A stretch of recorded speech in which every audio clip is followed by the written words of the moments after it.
షహిన్షాకి జయం జయము. తమరు కోరిన ప్రకారంగా బద్రీనాథ్ పండితులు గారు వేంచేశారు.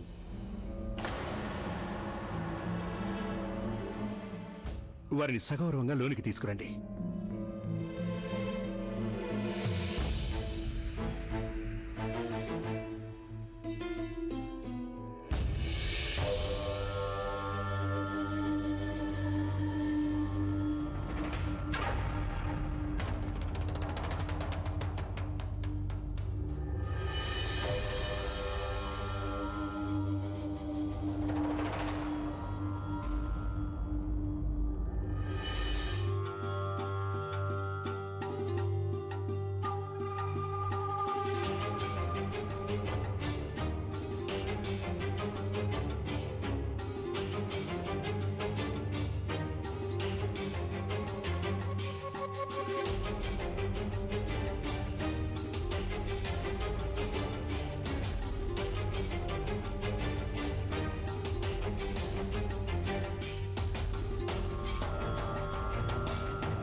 ఒకసారి మన ఇద్దరం ఒంటరిగా కలవటం జరిగింది. కానీ ఈసారి మేము మిమ్మల్ని దర్బార్కి ఎందుకు పిలిపించామంటే, ఎందుకంటే మేము ఒంటరిగా మీతో వ్యవహరించిన అవివేకపు తీరు వల్ల మాకు తెలియంది కాదు, మీలాంటి సహృదయులు ఎన్నో తప్పులు క్షమిస్తూ ఉంటారు. కానీ మేము మాత్రం అందరి సమక్షంలో మిమ్మల్ని క్షమాపణ కోరితే తప్ప మాకు మనశ్శాంతి ఉండదని పిలిపించాం.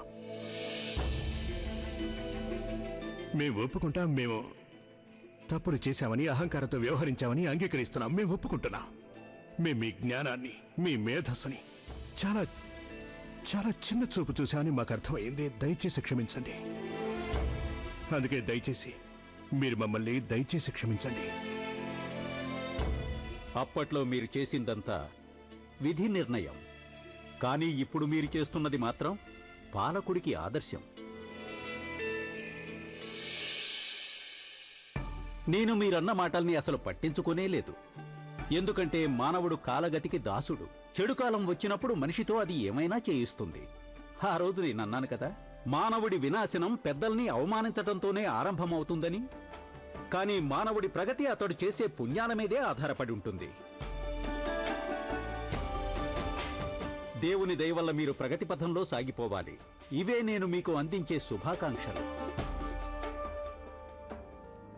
మీరు మమ్మల్ని క్షమించారని మాకు నమ్మకం కుదరాలంటే మీరు ఈ ముఘలాయి దర్బారులో రాజ జ్యోతిష్కుడి పదవిని స్వీకరించవలసి ఉంటుంది. అంటే ఇక నుంచి బద్రీనాథ్ పండితులు వారు మొఘలాయి సామ్రాజ్యపు రాజ జ్యోతిష్కుడి పదవిని నిర్వహిస్తారు.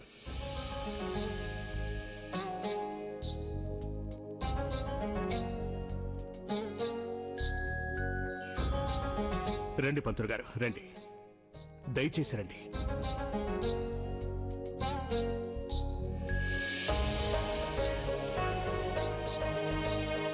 ప్రణామాలు. మాకు చాలా సంతోషంగా ఉంది మొఘలాయి సామ్రాజ్యంలో సకలం గతంగా మారినందుకు. అల్లా తాలా కృపాకరుణ వల్ల సుఖశాంతులు మొఘలాయి సామ్రాజ్యపు తలుపులు తడుతున్నాయి. వాటిని మేము ఒక మహోత్సవంతో ఆహ్వానించదలిచాం. ఈ ఉత్సవంలో ఒక ముఖ్యమైన ప్రకటన కూడా చేయదలిచాం. అందుకని మీరంతా కూడా ఆ ఉత్సవానికి రావాలని మేము మనస్ఫూర్తిగా కోరుకుంటున్నాం. ఆదాబ్. ఆదాబ్. ఎక్కడి నుంచి వస్తున్నారు అమ్మాయి గారు? షెహన్షా గారు కబురు పెడితే వచ్చాను. బేగంలందరి కోసం కొన్ని ప్రత్యేక ఆభరణాలు అవసరమని చెప్పారు. బేగంలకి నగలా? ఏది కొంచెం చూపించండి.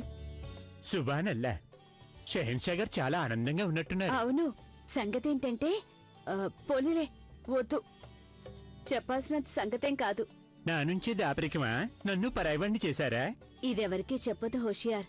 వినికిడేంటంటే, ఉత్సవం రోజున షెహన్షా తమ బేగంలో ఒకరికి కొత్త పదవిని ఇవ్వబోతున్నారట. హిందూ దేశపు మహారాణిగా మాత్రమే కాక చాలా బిరుదులు ప్రకటించబోతున్నారట. ఇదెవరికీ చెప్పొద్దు.